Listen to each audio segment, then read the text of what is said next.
I wanted to ask you about your upbringing and your childhood. I grew up in Fullerton. You grew up in Linwood, not too far apart. We had the same radio DJs we listened to. We had the same stations, Right. KLOS, KMET, Yep. Joe Benson and Dr. Demento. Oh, yeah. And I listened to the Dr. Demento radio hour every Sunday. And I think you were doing the same thing at the same time. Absolutely, yeah. And I wanted to ask you about that because previous to a lot of television programming and obviously no internet, the radio was sort of my conduit to the outside world. So I was curious, you grew up as an only child. Was your room sort of your sanctuary where you kind of developed your creativity, and was radio a big part of that? Absolutely, yeah. I mean, and it was a very protective childhood. I'm an only child, and my parents kept me on sort of a short leash. Yeah. But yeah, I got to escape through listening to the radio, like you mentioned, KMET and KLOS and things like that, and got exposed to album-oriented rock. And the Dr. Demento show was sort of an oasis for me on Sunday night, because that was when I was exposed to these people like Spike Jones and Alan Sherman, Tom Lehrer, Stan Freberg, Monty Python, all these amazing things that I never heard anywhere else.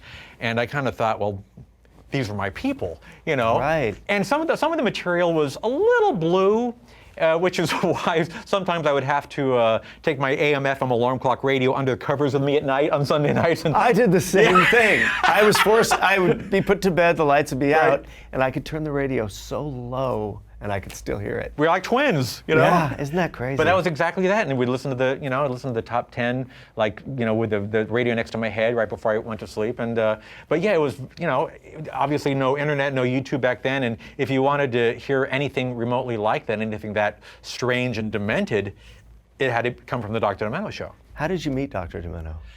I was a big fan of his show, obviously, and I sent him some tapes in the mail, things I recorded in my bedroom on a little cassette tape recorder. The day I actually met Dr. Demento, he was doing an assembly, an after-school assembly at my high school. Are you serious? Which I was very excited about. Like, Dr. Demento's coming to my school. It was like a huge deal, obviously. Yeah. And he was having a contest at that time. His theme song was Pico and Sepulveda. Oh yeah, Pico and Yeah. Sepulveda. So that year he was having a contest for listeners to come up with their version of that song, which was going to be his new theme song. And I actually brought my cassette tape and gave it to him in person at the high school assembly. I figured, I'll just save the postage and I'll give it to him in person. And not only did it not win, but he lost that tape. It's lost to the sands of time. Oh, so that was gone. So what song did he first play on the radio that you gave? Of mine? Yeah. It would have been a song called Belvedere Cruising. Okay. Which was not a good song. I wrote it when I was 15 or 16 years old, and it was basically a love song about our family car, which was a big black 1964 Plymouth Belvedere with red upholstery and push-button transmission. And it was dumb. And arguably, it just wasn't very good. And Dr. Demento would tell you that himself. It was like, the song itself wasn't that great, but he just thought, when he listened to the tape, like, here's a teenage kid playing the accordion and somehow thinking he's cool. And that by itself is a novelty, so I'll give the kid a break.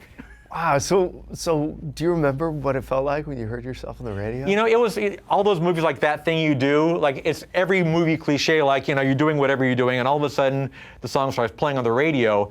And for the first 3 seconds, I think, like, who turned on the tape deck? How come my song's playing? And then you realize it's actually on the radio. Oh, so you had no idea? No one called you and said, No, listen to the radio? No, yeah, I just like mailed it into him, and then I'm just in my room, and the song starts playing on the radio, and as soon as I realized it's on the radio, I just kind of went nuts, just like running around the house, like screaming my head off, Right. Which I still do every single time my song plays on the radio, because it never gets old. Which drives your wife crazy.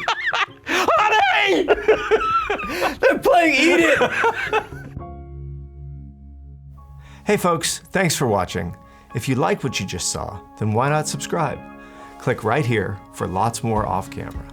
And if you want to see the hour-long version of these conversations, I'm going to give you the secret link. Here it is, offcamera.com. Check it out.